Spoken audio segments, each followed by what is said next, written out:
पांडव भी बड़े दीनहीन थे।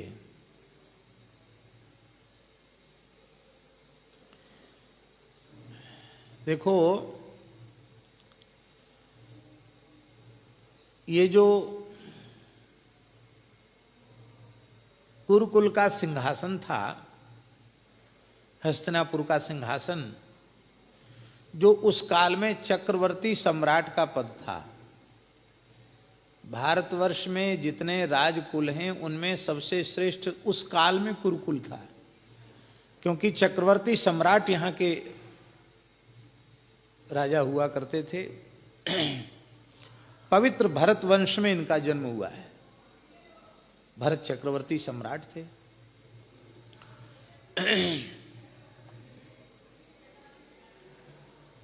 कथा आप सबको मालूम है।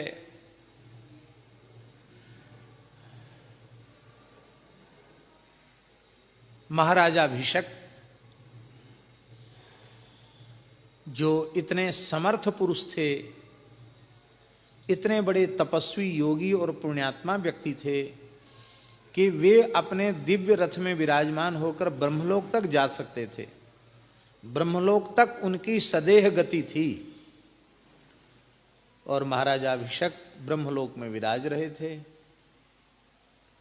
वहां भगवती गंगा ने सभा में प्रवेश किया और उसी समय शीतल मंद वयार के झोंके से झीना वस्त्र हिला डोला। श्री अंग भगवती गंगा का अनावृत हुआ और कोई भवितव्यता ही थी।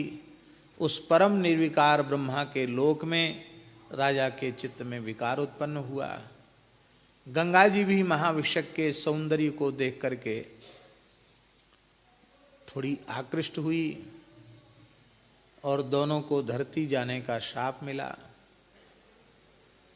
गंगा जी आईं और महाराजा अभिषेक ही शांतनु के रूप से उत्पन्न हुए।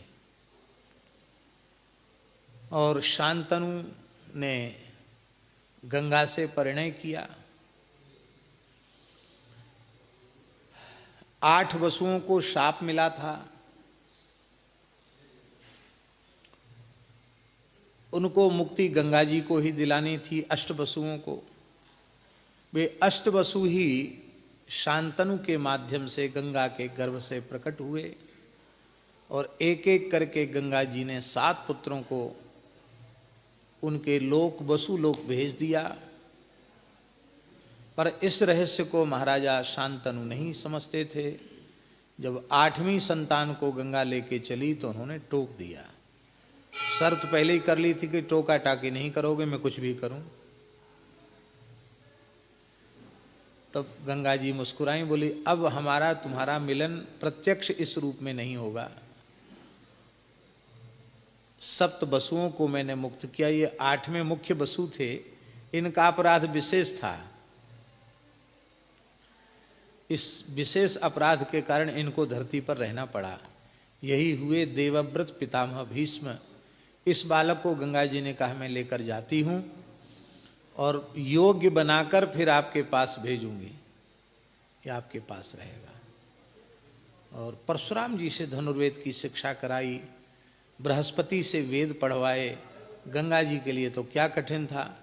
सर्वगुण संपन्न बना करके, विधिवत समावर्तन संस्कार करके, कवच धारण करके, और तब उसको देवव्रत को भेजा गया। शांतनु ने प्रसन्नता व्यक्त की और देवव्रत के गुणों से संपूर्ण प्रजा अत्यंत आह्लादित हुई। क्या कहना, साक्षात गंगानंदन शांतनु कुमार भीष्म आगे चल करके 12 महाभागवतों में तो वे महाभागवत है ही हैं। क्या कहना, भीष्म जी महाभागवतों में भी हैं और परम भागवतों में भी हैं। प्रहलाद नारद पराशर पुंडरीक व्यासाम्बरीश शुक सौनक भीष्म दाल ध्यान। तो स्वयंभूर नारद शंभूर कुमारा कपलो मनु प्रहलादो जनको भीष्मो बलिर्वैयास कृपयम 12 महाभागवतों में, और परम महाभागवतों में भी, परम भागवतों में भी भीष्म जी की गणना है। अब इन्हें इसी शरीर से मुक्त होना था, तो भला वे प्रवृत्ति में फंसते ही क्यों। तो भगवान के संकल्प से ऐसी योजना बन गई कि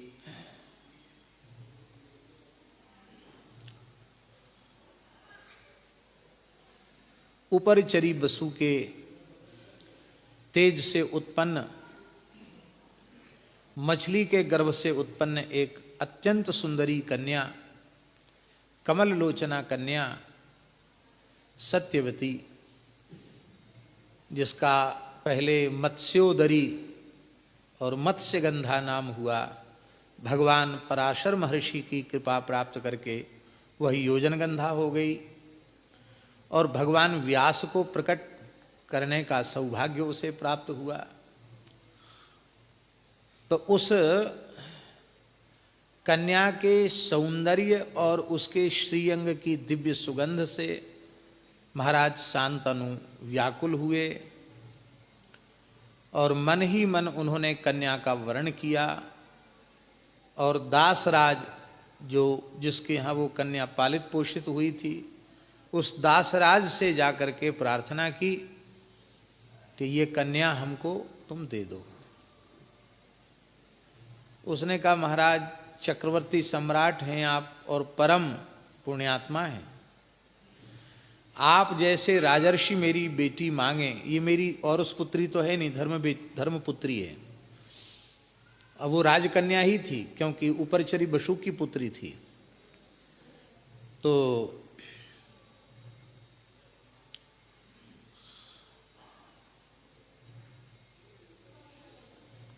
अच्छी बात है, लेकिन भगवान कन्या का पालक पोषक धर्म पिता स्वतंत्र होता है कि वो अपनी बेटी किसी को दे या न दे, जो उसको अधिकार है। बेटी का भविष्य देख करके बेटी के पिता को बेटी हाथ में देनी चाहिए। आपसे विवाह करने पर मेरी बेटी का भविष्य क्या होगा? क्यों कि युवराज तो आपके पुत्र देवव्रत ही होंगे, उनकी संतान ही चक्रवर्ती सम्राट बनेगी। देवव्रत चक्रवर्ती सम्राट होंगे, उनकी संतान चक्रवर्ती सम्राट होगी।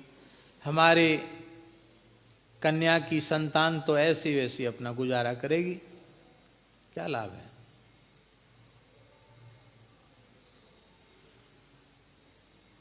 हाँ, आप चाहते हो तो आपके पुत्र के लिए हम अपनी कन्या दे सकते हैं, उसमें भविष्य है।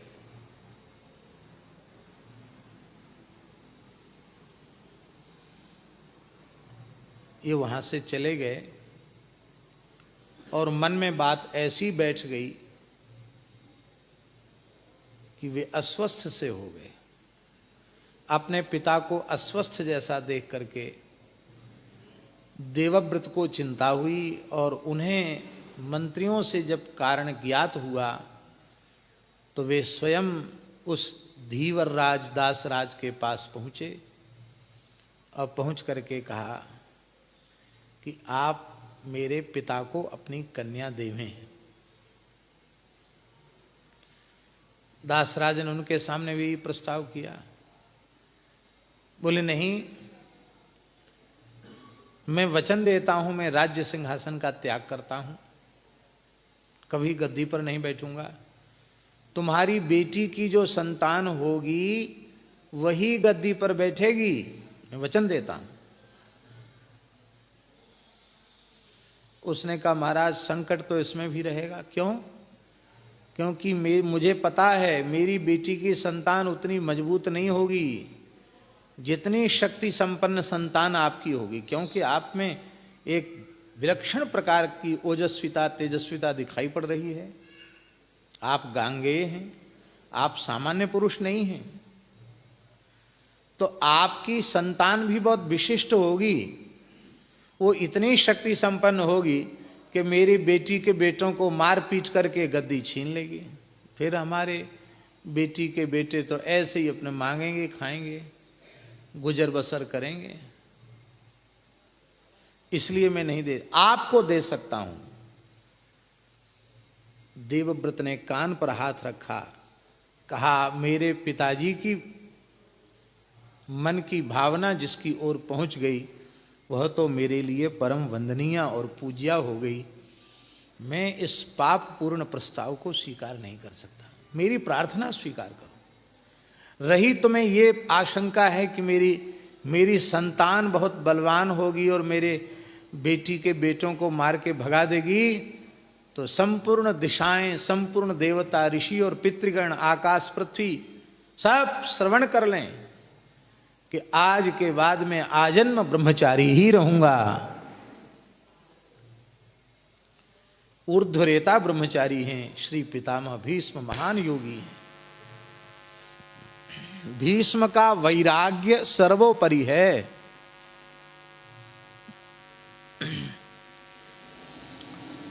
वैराग्य की शिक्षा पितामह भीष्म से लेनी चाहिए। घर द्वार छोड़ के जंगल में चले जाना,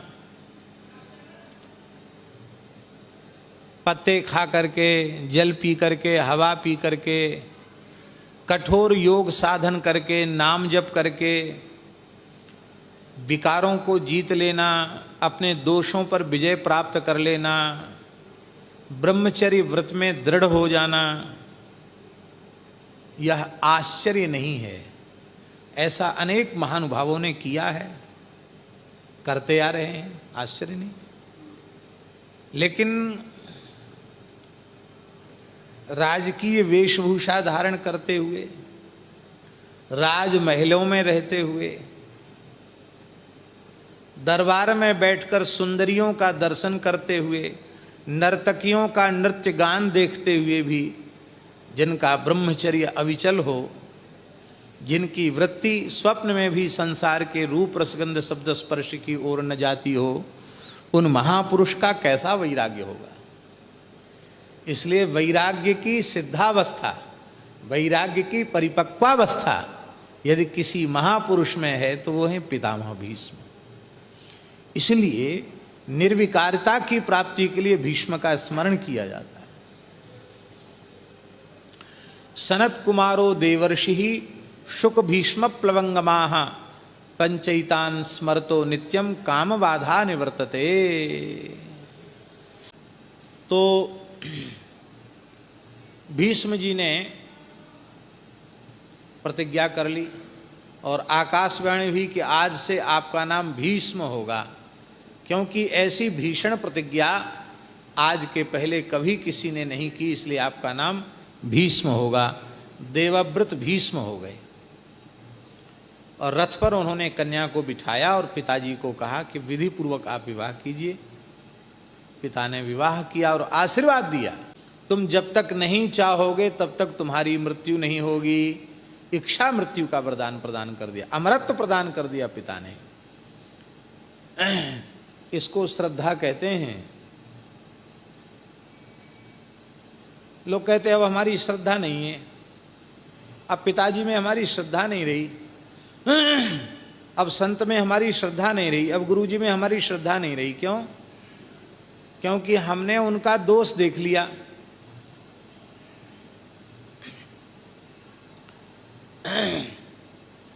आपने गुरुजी का, पिताजी का, माताजी का दोष तो देख लिया, आपने अपना दोष नहीं देखा। अपने पूज्य जनों में जिसे दोष दर्शन हो उसका दुर्भाग्य है और उसकी श्रद्धा में कमी है। ये बात चाहे समझ में आवे चाहे ना आवे, इसका कोई हमारा दबाव नहीं है।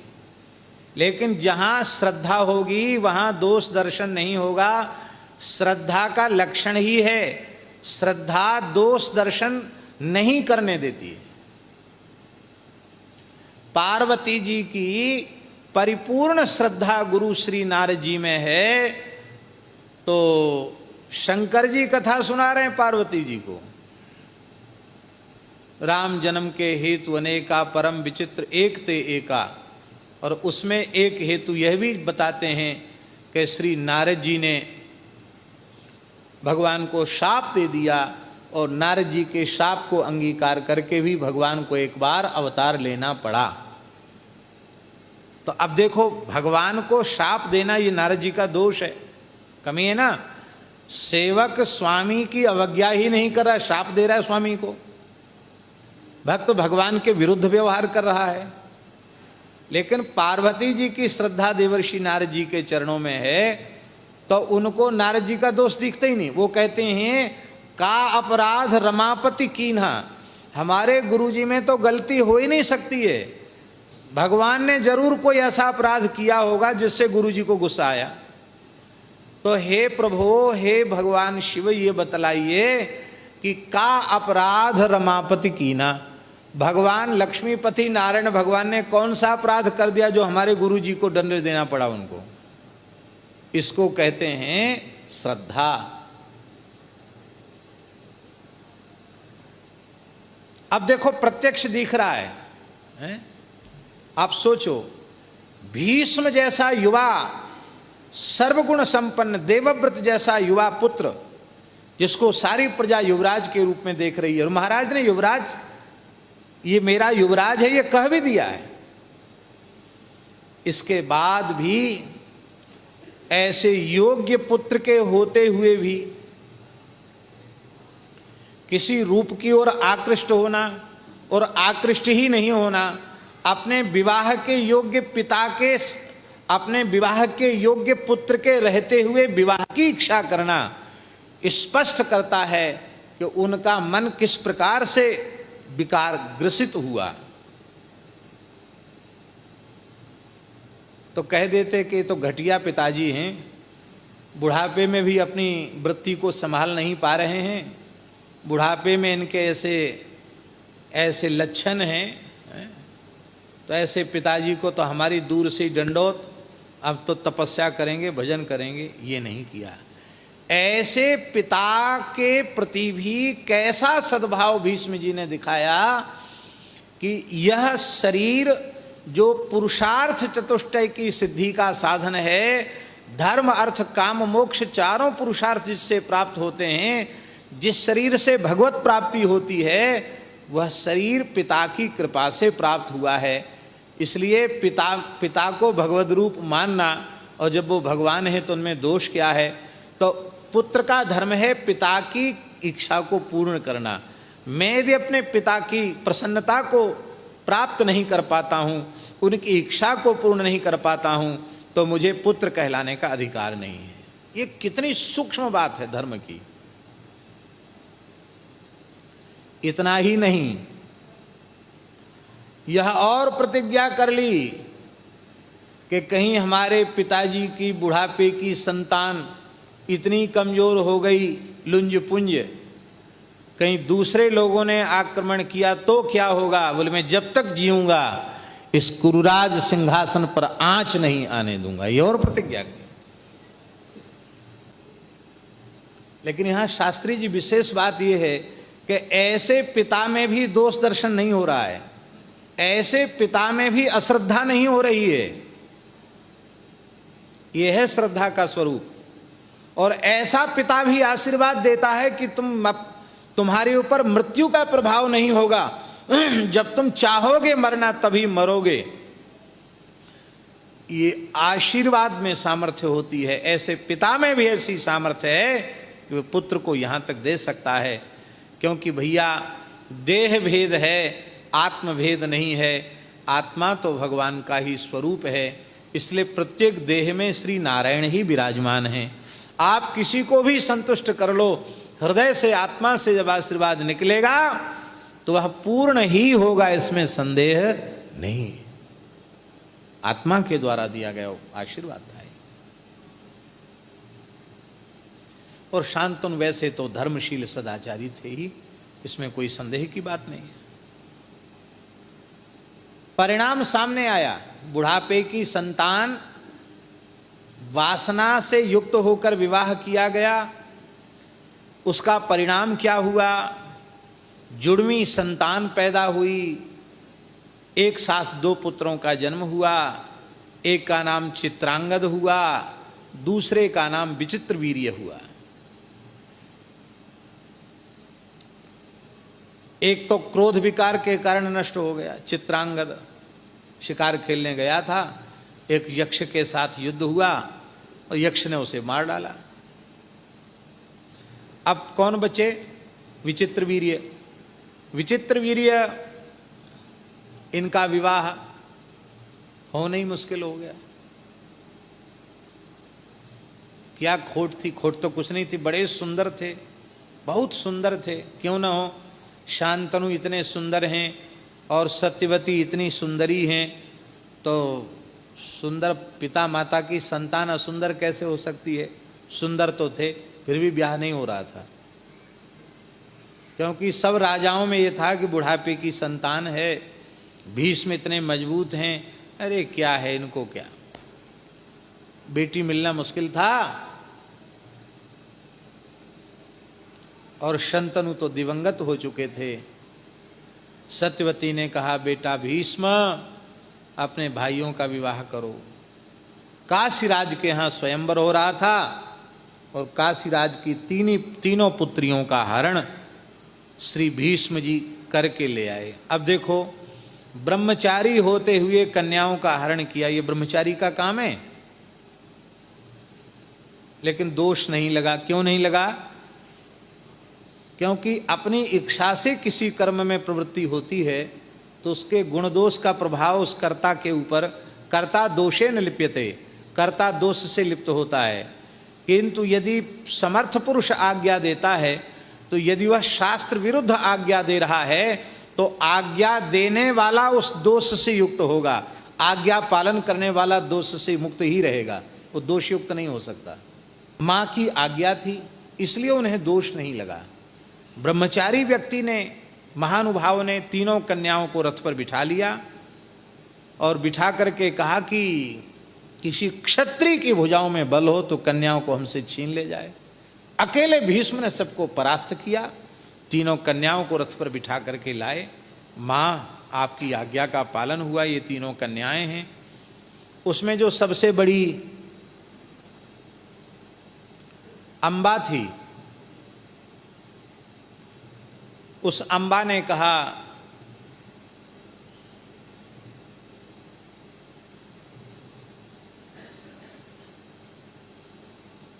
उस अम्बा ने कहा कि मैं मन ही मन पहले साल्व का वर्ण कर चुकी हूं। माता ने कहा, बिल्कुल ठीक है, कन्या सकृत वरा होती है, साल्व के पास इनको भिजवा दो। साल्व के पास भेजा गया तो साल्व ने मना कर दिया, मैं क्षत्रिय हूं, दूसरे का किया हुआ शिकार सिंह नहीं लेता, मैं क्षत्रिय हूं, जिसको भीष्म ने अपने बाहुबल से जीता है मैं उसे नहीं ले सकता। हमारा तुम्हारा प्रेम था और हम विवाह करना चाहते थे, सब ठीक थी, लेकिन अब खत्म, गया गुजरा थोड़ी हूं जो तुमसे विवाह करूंगा। मना कर दिया उसने। अम्बा की दुर्दशा हुई। पिता ने कहा कि तुम अब यहां भी नहीं रह सकती हो, वहां भी मना हो गया, यहाँ भीष्म जी ने मना कर दिया और वही अम्बा ने तपस्या की, वही शिखंडी हुआ, भीष्म की मृत्यु का कारण बना, आप सब जानते ही हैं। अंबिका और अंबालिका, इन दोनों का विवाह विचित्रवीर्य के साथ संपन्न हुआ। ये बता रहे कामज संतान का दुष्परिणाम। इतना अधिक भोग किया विचित्रवीर्य ने कि असमय में ही उनको क्षय रोग हो गया और बिना संतान के ही मृत्यु हो गई। संतान कोई पैदा नहीं हुई और विचित्रवीर्य दिवंगत हो गए। अधिक भोग से क्षय रोग हुआ और क्षय का परिणाम हुआ कि वे पधार ही गए। माता सत्यवती रो रही थी, कुरुवंश का दीप बुझ गया, बेटा भीष्म, मैं आज्ञा देती हूं तुम विवाह करो, इस वंश को बचाओ। बोले माताजी तो प्रतिज्ञा करने के बाद फिर वो टाली नहीं जा सकती है, इसके अतिरिक्त दूसरी कोई बात कहो। कई प्रकार से समझाने पर भी भीष्म अपनी प्रतिज्ञा से जब नहीं डिगे, तब सत्यवती ने भगवान कृष्णद्वैपायन व्यास जी का स्मरण किया और व्यास जी की कृपा से अंबिका नंदन धृतराष्ट्र का जन्म हुआ और अंबालिका नंदन पांडु का जन्म हुआ। अंबिका व्यास जी को देख करके भय के मारे उसने नेत्र बंद कर लिए, तो व्यास जी की दृष्टि तो पड़ी, पर व्यास जी ने कहा, मातः तुम्हारी पुत्र वधू ने जिस श्रद्धा से ऋषि का दर्शन करना चाहिए था उस श्रद्धा से नहीं की, आंख बंद कर ली। पुत्र तो बहुत बलवान होगा लेकिन जन्मांध होगा।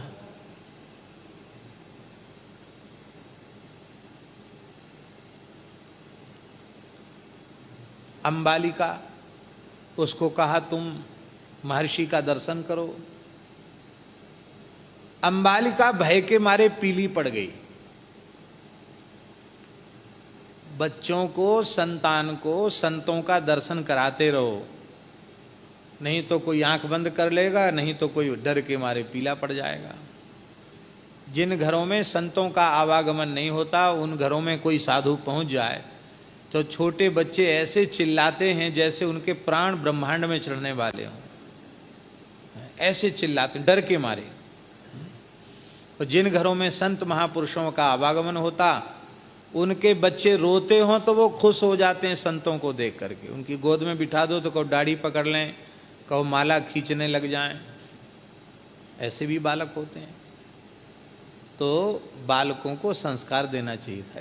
इनको संस्कार नहीं थे दोनों को, नहीं, ऋषि का दर्शन करके निहाल होना चाहिए था। तो वो भय के मारे पीली पड़ गई।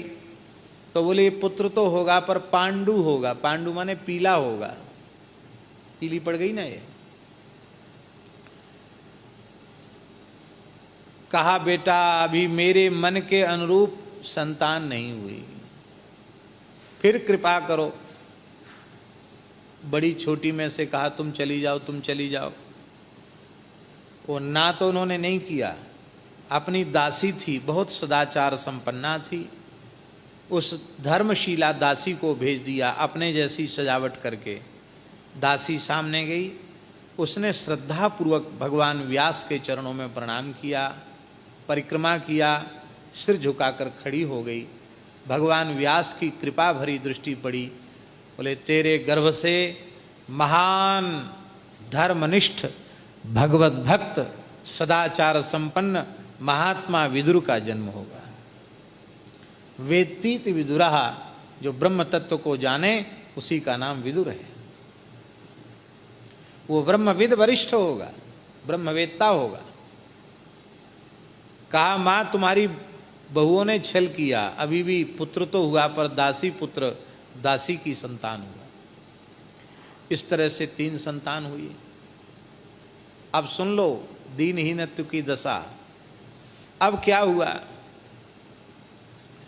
अंधा व्यक्ति राज सिंहासन के योग्य नहीं है। तो बड़े होने के बाद भी अंधत्व के दोष के कारण धृतराष्ट्र को राज सिंहासन का अधिकारी नहीं बनाया गया। सबने सर्वगुण संपन्न राजर्षि पांडु को सिंहासन प्रदान किया। अब बहुत ध्यान से सुने, जब पांडु सिंहासन पर बैठ गए तो पांडु की संतान ही सिंहासन की अधिकारी हुई। ध्यान में आई बात। इस दृष्टि से, दूसरी दृष्टि से सर्वप्रथम संतान का जन्म युधिष्ठिर का, दुर्योधन का पीछे जन्म हुआ, युधिष्ठिर का पहले जन्म हुआ। तो इस दृष्टि से भी जो सबसे ज्येष्ठ है वो गद्दी का अधिकारी है। तो इस दृष्टि से पांडु के बाद युधिष्ठिर स्वाभाविक रूप से कुरुकुल के राज सिंहासन के अधिकारी थे, गुण विनय शील और विद्या से संपन्न थे, धर्मनिष्ठ सदाचार संपन्न थे, सर्व प्रकार से ज्येष्ठ श्रेष्ठ थे युधिष्ठिर, और उन्हीं को गद्दी पर बिठाया जाना चाहिए था। लेकिन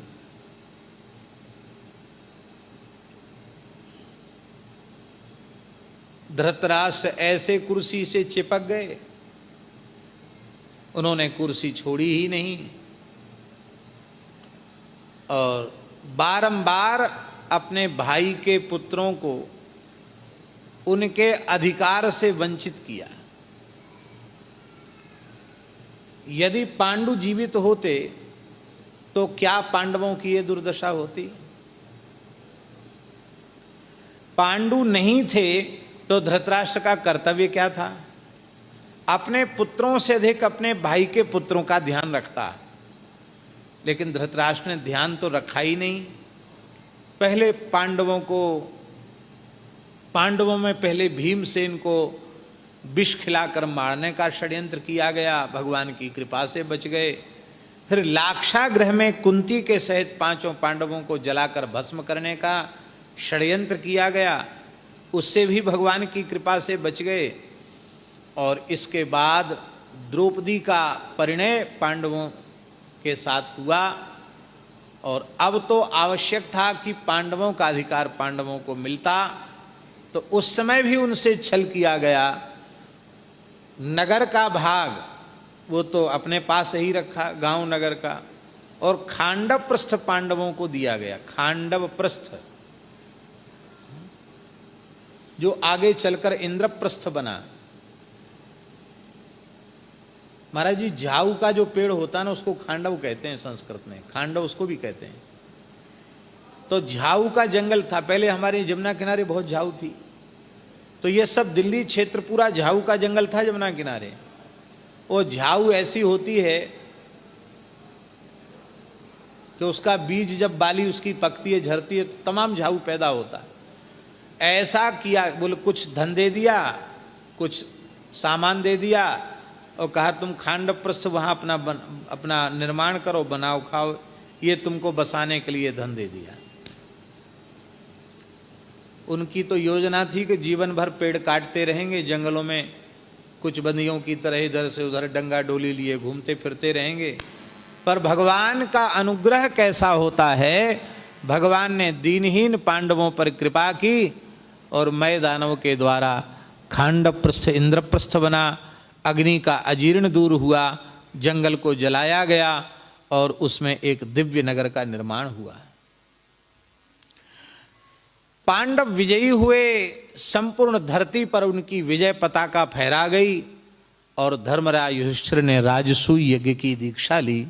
राजसूय यज्ञ सामान्य यज्ञ नहीं था, संपूर्ण पृथ्वी के राजाओं को जीते बिना राजसूय यज्ञ का यजमानत्व संभव नहीं था, और संपूर्ण धरती के ऊपर विजय प्राप्त की पांडवों ने। राजसूय यज्ञ की युधिष्ठिर ने दीक्षा ली, और उस समय का जो ऐश्वर्य था युधिष्ठिर का, वो महाभारत ग्रंथ में पढ़ने योग्य है। कैसा ऐश्वर्य था, ये सब भगवान का अनुग्रह था, भगवान की कृपा थी। बलपूर्वक पांडवों को जीता नहीं जा सकता था, छल पूर्वक पांडवों की संपत्ति का फिर से हरण किया गया। आप सोचो कितनी समृद्धि थी राजसूय यज्ञ में। कौन करेगा दान पुण्य, कौन करेगा यज्ञ? एक संवाद है महाभारत में धृतराष्ट्र का और दुर्योधन का। तो दुर्योधन से पूछ रहा है धृतराष्ट्र कि पुत्र तुम पीले क्यों पड़ते चले जा रहे हो, कमजोर हो रहे हो, ठीक से नींद नहीं आती है तुमको, भूख नहीं लगती है, किसी से बात नहीं करते हो, क्या कारण है? तो कहता है पिताजी मैं क्या बताऊं, पांडवों की समृद्धि देखकर मैं दिन रात जलता रहता हूं, उसी जलन के कारण मेरी भूख प्यास बंद हो गई है, मैं अब अधिक समय तक जीऊंगा नहीं, मैं तो मर ही जाऊंगा। अच्छा क्या समृद्धि है? अरे बोले महाराज क्या कहें, बड़े बड़े राजा महाराजा लाइन लगा के खड़े हैं दर्शन के लिए, उनको समय नहीं मिल रहा दर्शन का। इतनी संपत्ति, इतनी संपत्ति, कुछ तो बताओ। 10 लाख। सबको स्वर्ण के पात्रों में भोजन कराया जाता है, सोने की थालियों में, और फिर प्रार्थना की जाती है, थालियां गिलास लोटा सब आप ही ले जाओ, इनको यहां रखने की जरूरत नहीं है, ले जाओ, पाओ और ले जाओ।